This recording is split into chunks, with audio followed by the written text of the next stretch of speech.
જે સ્વાધ્યાયમાં શ્લોક આપ્યા છે અર્થ વિસ્તાર માટે એમાંથી જ પૂછાય છે, તો એને ખાસ તૈયાર કરી લો.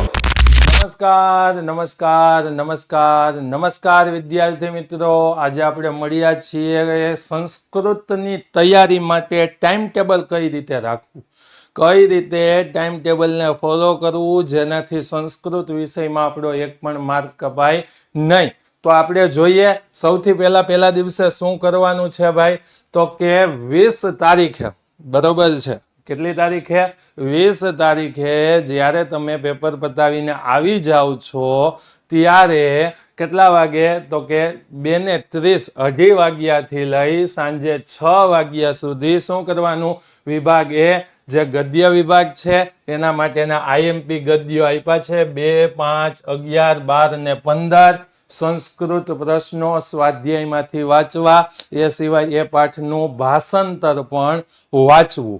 ત્યાર પછી શું, તો કે 6:30 વાગ્યે અડધી કલાક થોડોક રેસ્ટ કરી 6:30 વાગ્યાથી લઈ 11 વાગ્યા સુધીમાં વિભાગ 2, બરોબર છે, પદ્ય વિભાગ, ખાસ 3, 7, 13 અને 20 જે પદ્યો છે તે પદ્યોને, બરાબર છે, શું કરવાનું? સંસ્કૃતના પ્રશ્નો સ્વાધ્યાયમાંથી વાંચવા, ત્યાર પછી ભાષાંતરને પણ જોઈ લેવું, બરાબર છે. ખાસ ભાષાંતર તો આમાં બીજો પાઠ અને આમાં ત્રીજો પાઠ ચૂકવો નહીં, તૈયાર કરી જ લેવું.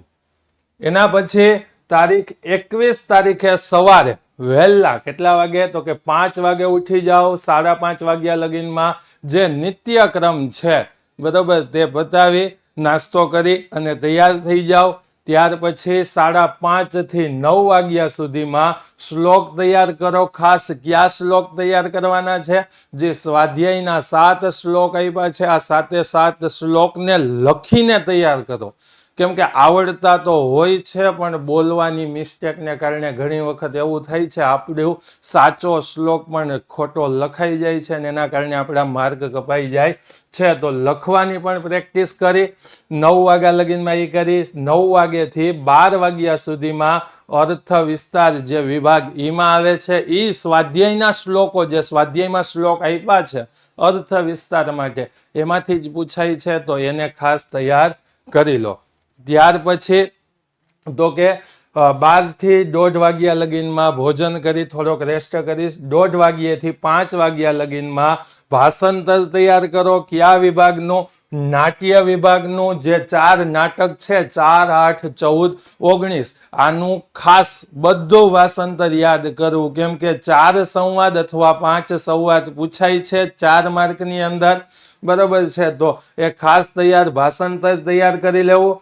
ત્યાર પછી 5:30 થી 8 વાગ્યા લગીનમાં વ્યાકરણ વિભાગ, બરોબર છે, ડીની ખાસ ટિપ્પણ તૈયાર કરવું. જે પાઠ પછી જે ટિપ્પણ આવે છે એમાંથી સમાનાર્થી શબ્દો, વિરોધાર્થી શબ્દો, કૃદંત, સમાસ, સંધિ, આ બધો પાઠ પછી તમને આપવામાં આવ્યું છે, તો એને જોઈ અને તૈયાર કરી લેવું. કેટલા વાગ્યા સુધી? 8 વાગ્યા સુધીમાં, બરોબર છે. જે ક્રિયાપદો પૂછાય છે, વર્તમાન કાળ હોય, સામાન્ય ભવિષ્યકાળ, આજ્ઞાર્થ કે વિધિઅર્થક, તો એના પણ ત્યાં તમને જે ટિપ્પણમાં ધાતુ આપવામાં આવ્યા છે એ ધાતુના જ રૂપ બનાવીને પૂછવામાં આવે છે. તો વ્યાકરણ વિભાગ ડી ને ખાસ ટિપ્પણ આપ્યું છે એ તૈયાર કરી લેવું.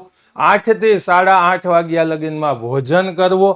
ત્યાર પછી 8:30 થી 11 વાગ્યા સુધીમાં ઘટનાક્રમ તૈયાર કરો. ઘટનાક્રમ માટે 11મો પાઠ છે, 5મો પાઠ છે, 17મો પાઠ છે, બરાબર છે. 11, 12 અને 5 એમાં એક 17 એડ કરી લો, એ તૈયાર કરો. અને કર્તા કૃતિના જે જોડકા છે, બરોબર, એ બધા પાઠની પ્રસ્તાવનામાં કયા કર્તાની કઈ રચના છે ને એમાંથી આ પાઠ લેવામાં આવ્યો છે, તો એને ખાસ તૈયાર કરો. ત્યાર પછી 22 તારીખે સવારે કેટલા વાગે, તો કે 5 વાગ્યે ઉઠી જવું. 5 વાગ્યા પછી શું કરવું? 5:30 લગીનમાં નિત્યક્રમ બતાવી અને 5:30 થી 8:30 વાગ્યા સુધી શું કરવું? રિવિઝન કરવું. રિવિઝનની અંદર ખાસ વ્યાકરણ વિભાગને રિવિઝ કરવો. ને કઈ રીતે? તો કે નિયમોને જે ખાસ છે એ નિયમો જ રિવિઝ કરવા, બરોબર છે. અને બીજી એક વસ્તુ સંસ્કૃત છે એટલા માટે થઈને કહી દઉં, તમે એક વખત પાઠનું ભાષાંતર જો તૈયાર કરી લીધું તો પ્રશ્ન જવાબ ભાષાંતરમાંથી જ તમને લખતા આવડશે. તો એ ભાષાંતર ખાસ બધા પાઠનું તૈયાર કરવું, પણ ખાસ ગદ્ય વિભાગ, પદ્ય વિભાગ અને નાટ્ય વિભાગ એની અંદર જે પાઠ અલગ અલગ ડિવાઇસ થઈ જાય છે એ પ્રમાણે તૈયારી કરવી. બરોબર છે. અને છેલ્લું પેપર હશે સંસ્કૃતનું, તો એ બધાનું ખૂબ સારું જાય એવી શુભકામના સાથે વંદે માતરમ. ભારત માતા કી જય.